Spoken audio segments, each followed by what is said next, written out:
down here. Downhill. Good care.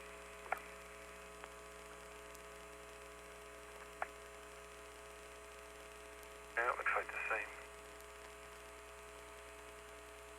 Look down on the bottom of that crater. Another little crater with a bunch of debris in it.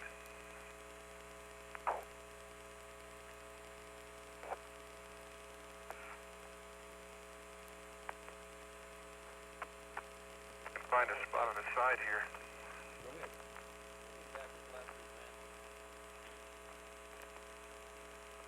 Lead you back to last week, man. Hey, look at the little bench on this one. Yeah, I was going to mark about that on the down slope side. Yeah, let's take a picture of it. Here is the 12-meter diameter crater they are describing, located approximately 15 meters downslope from the rover. Note the small crater within it and the subtle benches or topographic steps on the right slope of the 12-meter crater. The crew noted that the north rim of the 12-meter crater was more granular than the south rim. A few very subdued 10 to 30 centimeter diameter craters with slightly raised rims but lacking pronounced ejecta blankets pock the surrounding surface. Jim, it's about time for a stem Christie. A stem Christie is a type of turn performed while skiing. That's for sure. You're okay now. I need a snowplow. Okay. None of those three got out. Jim, I suggest we go down to that little bench. Yeah, we could actually walk in and do a radial sample. Radial sampling entails collecting samples progressively further away from a crater in order to collect a suite of samples that originated at different depths. Ejecta closest to the crater were excavated from deeper levels than material further away from the crater.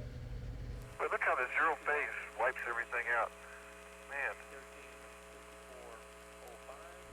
At zero phase, the maximum amount of sunlight is reflected off the moon, making its surface seem almost featureless.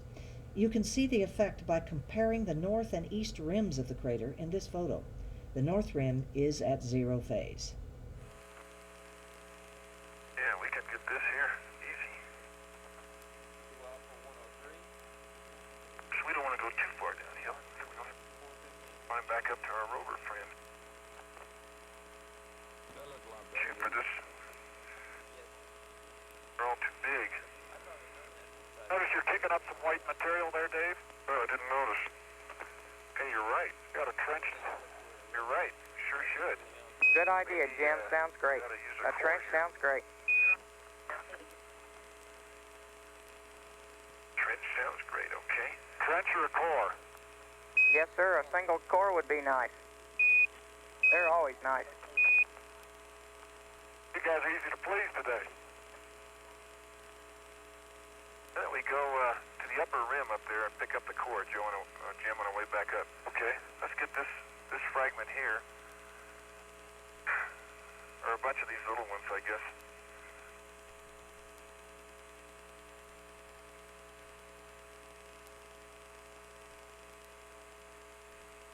So much dust. On the camera, it's hard to read the settings.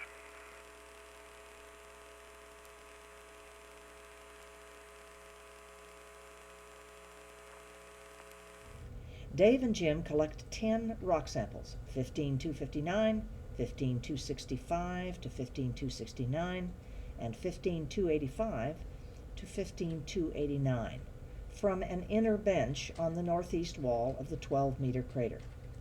They range from blocky subangular breccias to micro-breccias. Their texture varies from friable or easily crumbled to well indurated and tough. They contain varying amounts of creep basalt and typical regolith materials.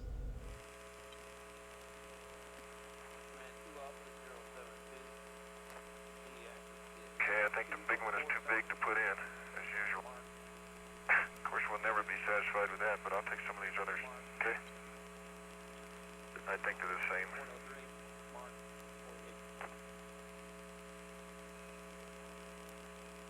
Dust off a little bit. Another breccia. Bag Number's 192.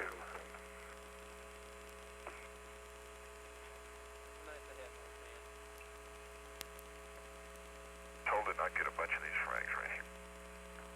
Roger. Done with some glass.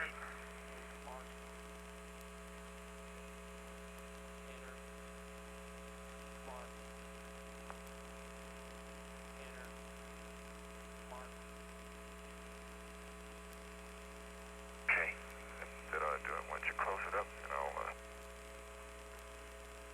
photograph here.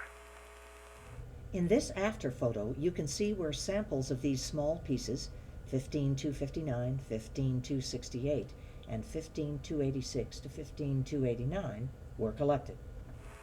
Dying to look at that big rock.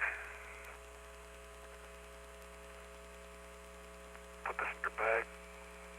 Okay.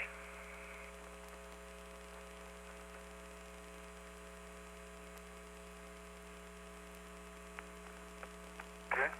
Yeah, let me borrow your hammer. Just, I'll take one whack and see if it'll come up. Like that. Visibility. Hold my tongs, please. See if we got any variety up here. By breaking a rock apart, Dave can get a better idea of its internal structure and hopefully what type of rock it is.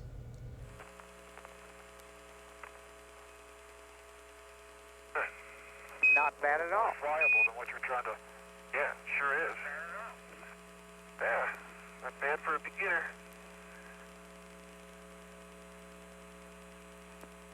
Okay, good tongs, and let's just get another bag and pick up those two little frags there. What do you say?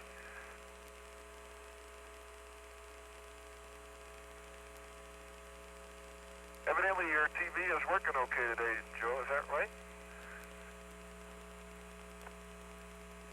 It's beautiful, Dave. Either that or it's another ESP experiment. Okay, a micro breccia with millimeter white clast, and there's a gray clast in there. It's about 3 millimeters.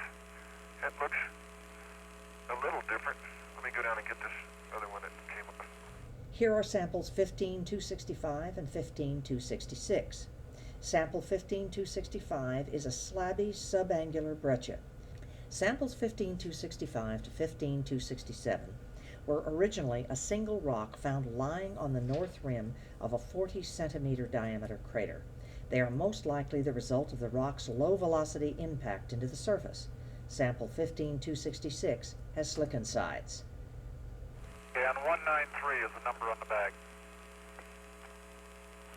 Roger, copy 193, and we're standing by when you start the trench. Okay. Dave takes an aftershot of the sampling site.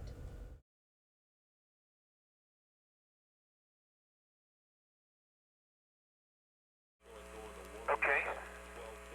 Well, would you like a trench or a core, Joe? We'll give you your choice today. We'd like one of each if we could, Dave. A trench and a core? Yes, sir. Okay, we'll go up and trench it first and see if it's worth coring. Okay. Let's go up on the upper rim up there. Hope it works. Work our way back up to our Rover friend.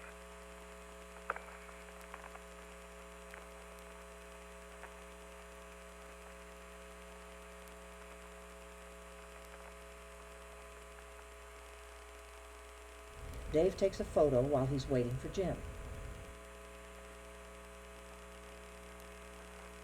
Right up here where it's nice and fresh.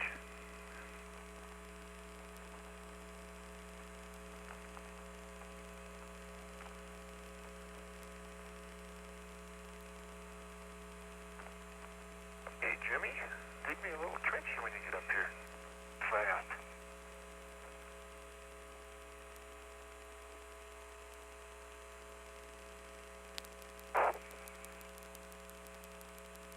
Make it okay?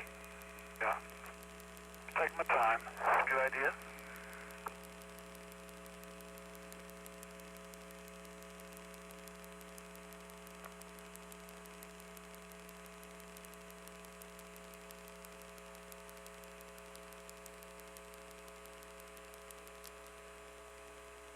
at those linear features on Hadley, Dave? Did you get a chance to look up there?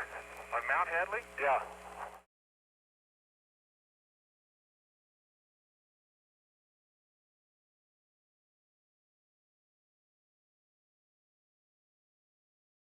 Oh, yeah. My word. Look at they're dipping to the northwest, right? The linear features they mention are actually an illusion, resulting from the angle at which sunlight hits the mountain, and they are not the result of a geologic process. That's right, that's what I said. Oh, yeah. It's a big, looks like a big block tilted up on its side. Just like you called it, Jim, and we're going to ask for 500 millimeter pictures of that when you get back to the rover.